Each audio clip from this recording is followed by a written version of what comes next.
commencement, moi je suis arrivé ici en France en 2013. Moi, je suis noire et donc je suis née en Haïti, mais j'ai grandi en France. Je suis arrivée à l'âge de 6 ans avec ma grande sœur, qui elle avait 7 ans.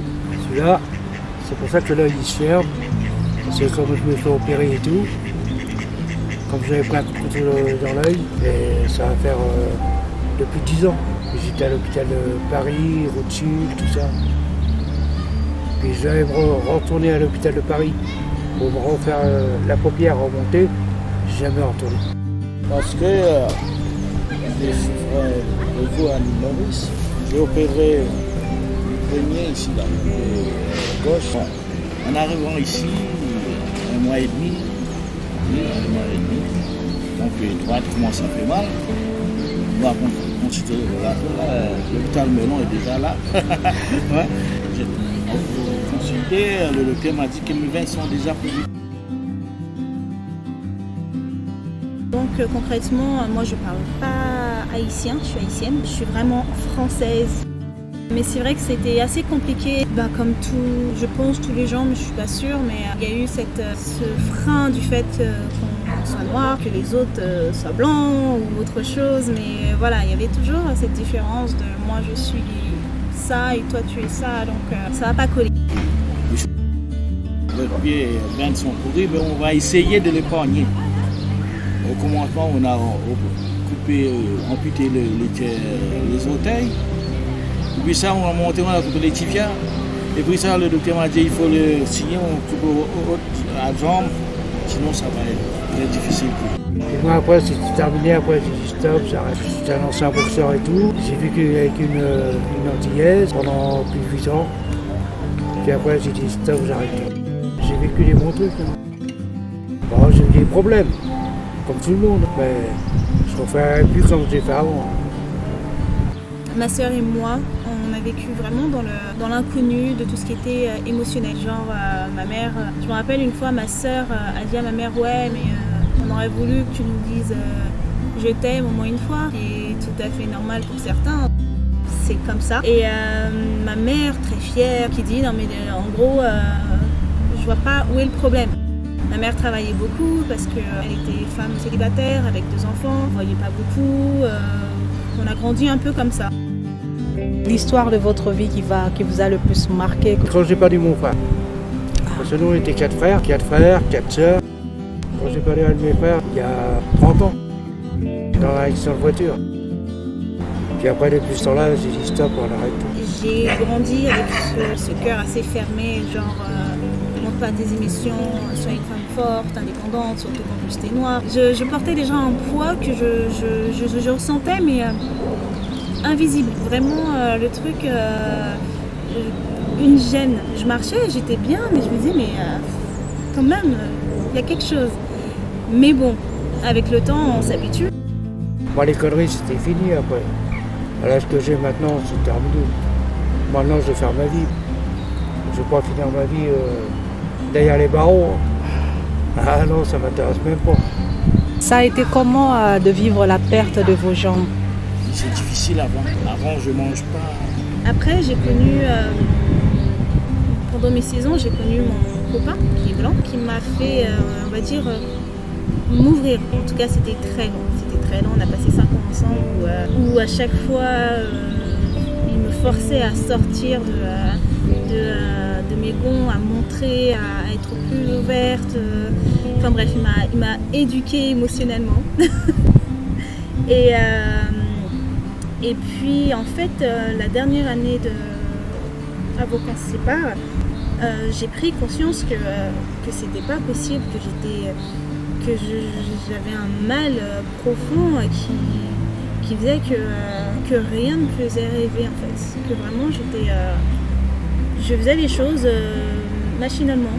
Je me levais, j'allais au travail, je faisais mon taf, je rentrais chez moi, je voyais mon petit copain, on rigolait, mais j'en pouvais plus. Vraiment, c'était plus possible. Il y a une dizaine d'années. Et un jour, tout ça, on s'est battu. Hop, puis un mec il est arrivé, ma mère plutôt. Mais sur le coup, j'ai rien senti. Et donc, j'ai pété les plombs. C'était il y a 2 ans et demi. J'ai pété les plombs, en tout cas intérieurement, parce que à l'extérieur, rien ne se voyait. J'ai démissionné de mon travail. J'ai préféré vraiment faire table rase de tout et recommencer. Et me dire, voilà, maintenant, tu n'as plus rien. Qu'est-ce que tu veux faire? Je n'ai pas envie de parler à personne. Ouais. Avant, j'habitais à Paris. Je reste dans ma chambre, je ferme la porte, je reste dans le noir. Je ne vais pas parler à personne. J'avais coupé les liens avec ma famille, que ce soit ma soeur, ma petite soeur, ma mère, mon père. Vraiment, je me sentais plus libre quand j'étais loin d'eux, mais je me sentais coupable parce que je me suis dit ouais, mais il n'y a que ça de vrai, enfin bref, tout ça. Et à un moment donné, j'ai fait une formation pour devenir praticienne en bien-être. Ça m'a appris énormément de choses justement. Ça m'a appris à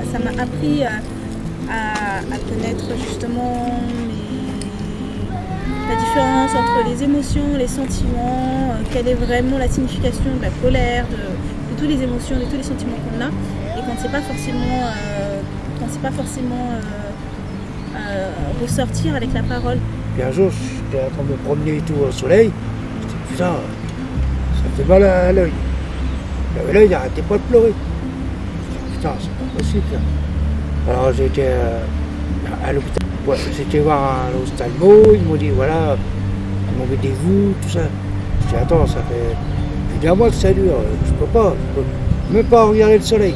Le soleil, je ne peux pas le regarder. Ça fait trop mal. Après ça, maintenant je suis habitué. Parfois je passe là, il y a des gens. Ça vous fait mal. Ouais, c'est mal beaucoup. Et je remarque qu'il manque vraiment de la bienveillance dans ce moment. Je pense vraiment que si on était bienveillant, ce serait plus simple. Mais c'est pas le tout d'être bienveillant. Je pense que la base, c'est déjà d'être bienveillant envers soi-même. Je pense qu'à partir de là, si on est vraiment en totale harmonie avec soi-même, ce qui est peut-être une utopie, puisqu'on ne peut pas vraiment toujours être fan de soi, c'est le problème. Mais déjà, aujourd'hui, je travaille pour déjà m'aimer moi, le côté vraiment égoïste du truc, parce que sans ça, je pourrais pas donner vraiment à l'autre personne. Et puis, j'ai vu, mais pas toutes les personnes, j'ai vu qu'il y a des gens, lorsqu'ils me voient comme ça, ils crachent contre moi. Je ne sais pas qu'est-ce que c'est ça. Au fond, on est tous bons, et je dirais pas que c'est la vie, parce que la vie n'a rien à voir. C'est les gens qui ont eux-mêmes été maltraités ou d'autres choses qui refont la même chose sans vraiment s'en rendre compte et qui nous fait du mal et ainsi de suite, voilà. Puis il me dit bah, comment ça se fait? Je sais pas moi.